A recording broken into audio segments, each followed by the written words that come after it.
Bonjour à tous! Pour que ton enfant s'améliore en lecture, voici les top 5 de Marjolaine, l'orthopédagogue. Alors, premièrement, c'est important de choisir un livre au niveau de l'enfant. Si on monte ça à un 6e année, on le décroche en partant.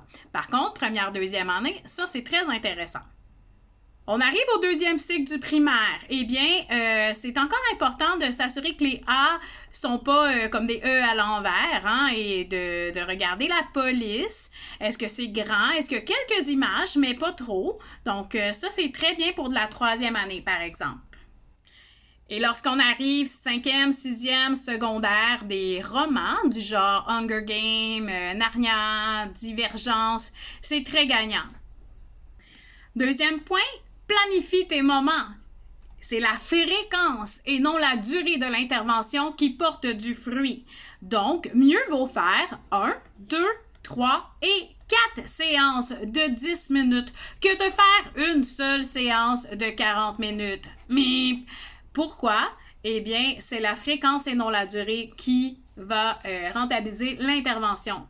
Troisième point, lis en t'amusant. Donc, moi, j'aime bien faire comme des pièces de théâtre. Les élèves débloquent beaucoup leur fluidité avec ça. Donc, je vais leur nommer chacun un personnage. Par exemple, Georgette, elle est Béatrice et Georges est Caleb. Alors, lorsque je nomme Caleb, eh bien, Georges se met à parler. Et lorsque je nomme Tris, qui est Béatrice, eh bien là, c'est Georgette qui se met à parler. Alors là, ici, c'est toujours narration. Je vais donner un numéro pour chacun de mes élèves ou je vais dire, bon, numéro 2, là, numéro 2 va lire la narration. Donc, on alterne les élèves qui vont lire la narration, mais chaque élève garde son personnage. Ça fait, par exemple, Béatrice, me lance Caleb, tu es là, qu'est-ce qui s'est passé? Ça va? Ah, très bien.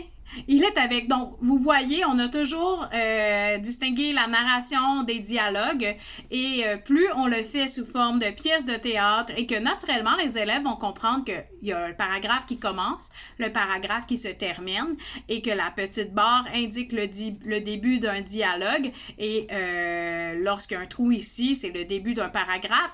On l'explique, mais des fois, on n'a même pas besoin de l'expliquer. Les élèves le comprennent.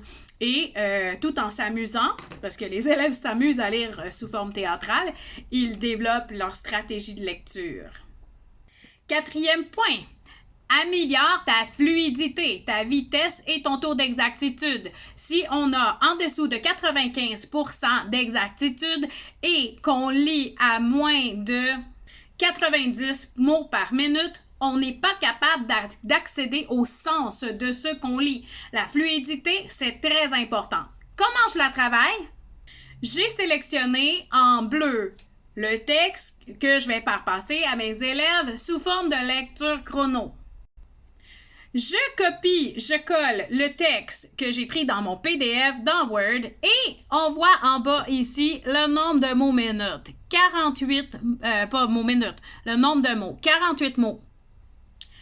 Je commence mon chronomètre. Je demande à l'élève de lire ce qui est en bleu. Il lit, tu sais pourquoi, répond mon père, parce que blablabla, jusqu'à la fin.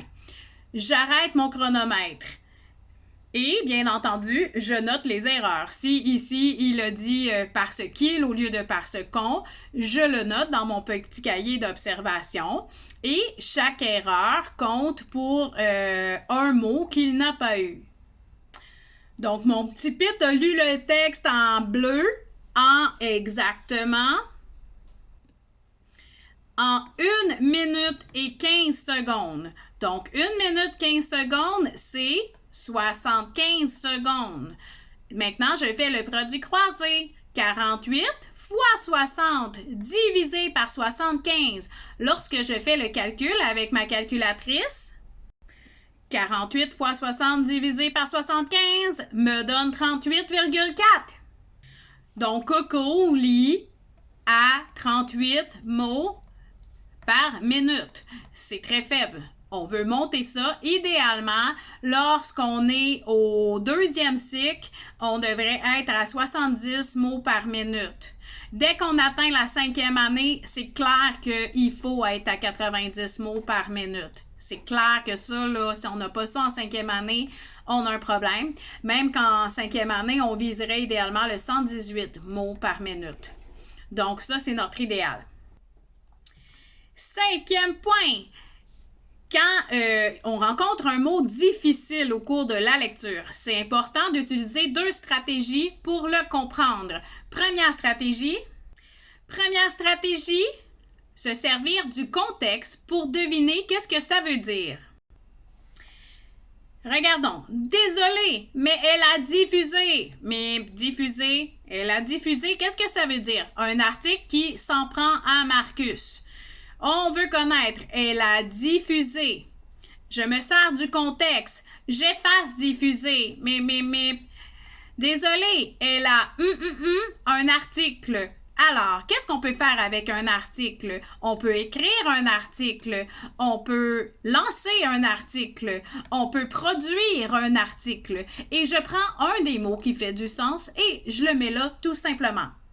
Deuxième stratégie, se servir des mots de même famille. En gros, est-ce que le mot ressemble à un mot que je connais? Je reviens à diffuser. Alors, désolé, mais elle a diffusé. Diffuser me fait penser à quoi? Donc, j'ai le mot diffuser qui me fait penser qu'en science, on a parlé de la diffusion et de l'osmose et que les cellules se diffusaient. Ça me fait penser au mot fusée. Qu'est-ce que la fusée a fait? Elle décolle. Ça me fait penser au mot infusion. Ben, j'ai le thé et il s'infuse dans l'eau. OK, donc il se partage sa saveur à l'eau.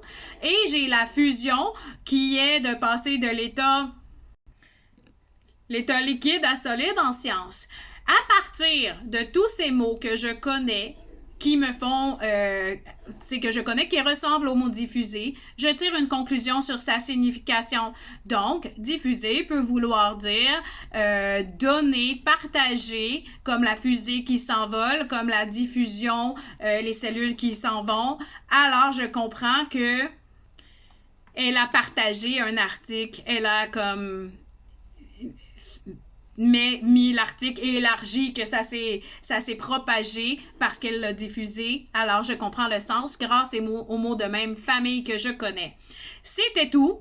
Si tu as aimé les 5 trucs de l'orthopédagogue, abonne-toi à ma chaîne et clique sur le pouce en bas. Merci!